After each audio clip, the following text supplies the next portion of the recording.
पता है कि एक असेसमेंट को लेकर भी ना बहुत सारी चीज़ें सामने आ रही हैं। मतलब असेसमेंट को इस तरीके से यूज़ किया गया है स्कूल में बोर्ड वालों ने कि मतलब बहुत सारे ऐसे बच्चे हैं जहां पर मतलब सीबीएसई के तो शायद 500 प्लस स्कूल्स जो हैं वो सामने आए हैं जहां पर असेसमेंट के बीच में जो है वो बहुत ज़्यादा गड़बड़ पाई गई है। कैसे गड़बड़ पाई गई है?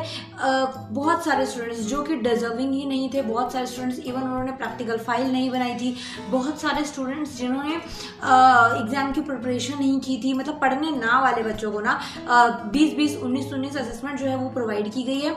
जो पढ़ने वाले बच्चे हैं जिनके मार्क्स जो हैं वो 65 प्लस 70 प्लस बन रहे हैं, उनको असेसमेंट जो है 4-4, 5-5, 7-7, 8-8 नंबर कम दी गई है।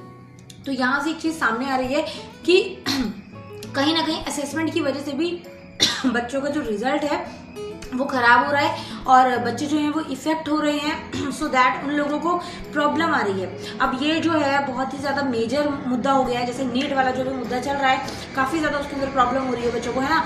इवन वो लोगों का रिजल्ट जो है वो भी अभी हो सकता है चेंज हो, क्योंकि बहुत सारे बच्चे इस तरीके के देखे गए हैं कि कहीं ना कहीं जैसे हरियाणा में झज्जर साइड जो है वहाँ से सुनने को आ रहा है कि 2-2 सैम्पल पेपर्स बच्चे को दिए गए कि दोनों आपको सॉल्व करने, 2-2 क्वेश्चन पेपर्स।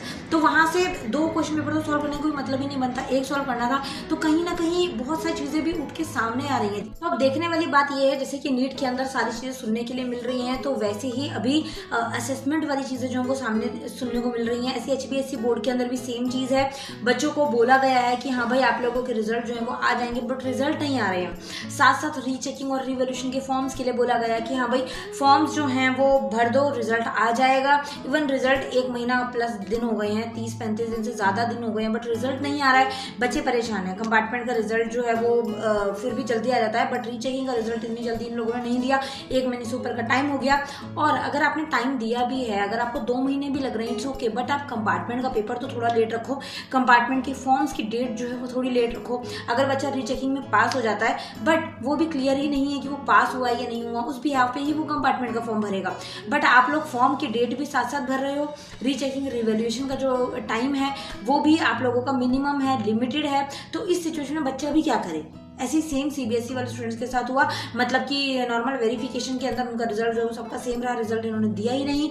साथ साथ कहीं ना कहीं 1-2 चीज़ें जो हैं वो और फोटोकॉपी में भी कुछ ज़्यादा चीज़ें देखने के लिए नहीं मिल रही हैं, है ना। अब लास्ट में जो ऑप्शन बनता है वो बनता है आप लोगों का वेरिफिकेशन रिवैल्यूएशन का। तो अब उसके बाद देखा जाएगा कि हाँ भाई क्या होता है। बाकी कंपार्टमेंट को लेकर तो बच्चे परेशान हैं ही कि क्या होता है क्या नहीं होता। बट ये सारी गड़बड़ियाँ जो पाई जा रही हैं ना असेसमेंट की और बाकी सारी चीज़ों की, मार्क्स की, रिवैल्यूएशन, एक पल को जो है ना मन कर भी देता है कि यार क्या करना है पढ़ाई वढ़ाई करके, है ना। पागलों की तरह जो है हम लोग धक्के खा रहे हैं, लगे हुए हैं और सारी चीज़ें जो हैं कुछ समझ ही नहीं आता है कि करना क्या है, किस तरीके से करना है।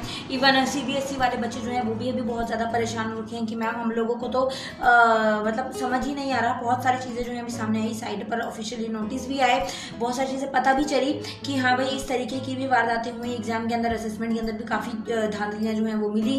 और सेम HPSC बोर्ड में भी है, चेकिंग हुई, चेकिंग के टाइम पर पता नहीं चला और अभी रिवोल्यूशनरी चेकिंग का रिजल्ट देखते हैं किस तरीके का आता है। आज या कल के अंदर ही रिजल्ट आ जाना चाहिए, क्योंकि अब लास्ट डेट भी खत्म हो रही है। फाइन लगाने के बाद भी कंपार्टमेंट की डेट जो भी एक्सटेंड नहीं हो रही, या तो तुम कंपार्टमेंट की डेट को आगे कर दो या फिर तुम रिवोल्यूशन का रिजल्ट दिखाओ। एक चीज़ तो करो, एटलीस्ट बच्चे इतना परेशान हो रहे हैं, उनकी जगह पर अगर एक बार अगर देखें ना तो इनको सच में समझ आ जाए कि कितनी ज़्यादा प्रॉब्लम होती है ना। कई बच्चे तो अफोर्ड भी नहीं कर सकते पैसे, कई बच्चे फाइन अफोर्ड नहीं कर सकते, स्टिल वो लोग ट्राई करते हैं, स्टिल वो लोग सोचते हैं कि हाँ भाई हम लोग ये चीज़ कर पाए, बट कहीं ना कहीं सामने से मौका ही नहीं नजर आता, तो फिर किस तरीके से करेंगे, है ना। ठीक है, कोई बात नहीं, हम लोग जो हैं वो थोड़ा सा अब वेट कर सकते हैं, इसके अलावा तो हमारे पास और कोई ऑप्शन नहीं है। बट कंपार्टमेंट का पेपर जल्दी आप लोगों का होगा और बाकी की जो ये चीज़ें हैं जितनी हो रही हैं उन पे आपका क्या कहना है, और आप लोगों को पता है ये चीज़ें, आप लोगों ने न्यूज़ सुनी नहीं सुनी, सीबीएसई वालों को पता है नहीं पता, मुझे जरा बताओ। ओके, और न्यू वीडियो के अंदर जल्दी मैं आप लोगों से मिलूंगी नेक्स्ट वीडियो में। Thank you, bye bye.